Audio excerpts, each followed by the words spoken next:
এক তরুণ বালক সে তার শিক্ষকের কাছে গিয়ে কান্নাকাটি করছে, চোখের পানি ফেলছে, চেহারার মধ্যে হতাশা। শিক্ষক বলতেছেন, বাবা তুমি কাঁদো কেন, কি সমস্যা? যে আমি যা পড়ি কোনো কিছু আমার মাথায় থাকে না, কিছুই মনে রাখতে পারছি না। এক দৃষ্টিতে বালকের দিকে তাকিয়ে ওই শিক্ষক বললেন যে বাবা শোনো, জ্ঞান হচ্ছে আল্লাহ তাআলার নূরের আলো। এই আলো সেই হৃদয়ে স্থান পায় বা স্থির হয় যে হৃদয়ে কোনো পাপ বাস করে না। ওই দিন থেকে উনি পাপ থেকে নিজেকে মুক্ত রেখেছেন। ওই ব্যক্তির নাম জানেন?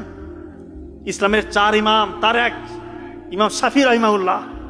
ওনার যে মাযহাব, কোটি কোটি ওনার অনুসারী রয়েছেন। এরপরে উনি শুধু ইতিহাস রচনা করেছেন। উনি বলেছেন আমার স্মৃতিশক্তি এরপরে এমন হয়েছে, আকাশ ছোঁয়া স্মৃতিশক্তি, আমি যা পড়ি তাই মনে থাকে, প্রতিটা পৃষ্ঠা উল্টাই আর আমাকে দ্বিতীয়বার পড়তে হয় না।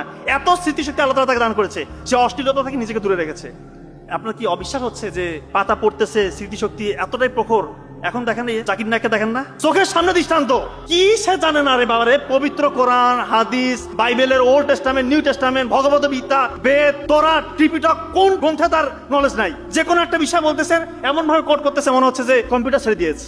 আল্লাহ তাআলা কি জ্ঞান দিয়েছে! এজন্য বলবো, আপনার শিক্ষার্থী গোপন করা ছেড়ে দেন, গোপন ইবাদত করেন, আল্লাহ তাআলা ইনশাআল্লাহ বহুগুণে বাড়িয়ে দেবে।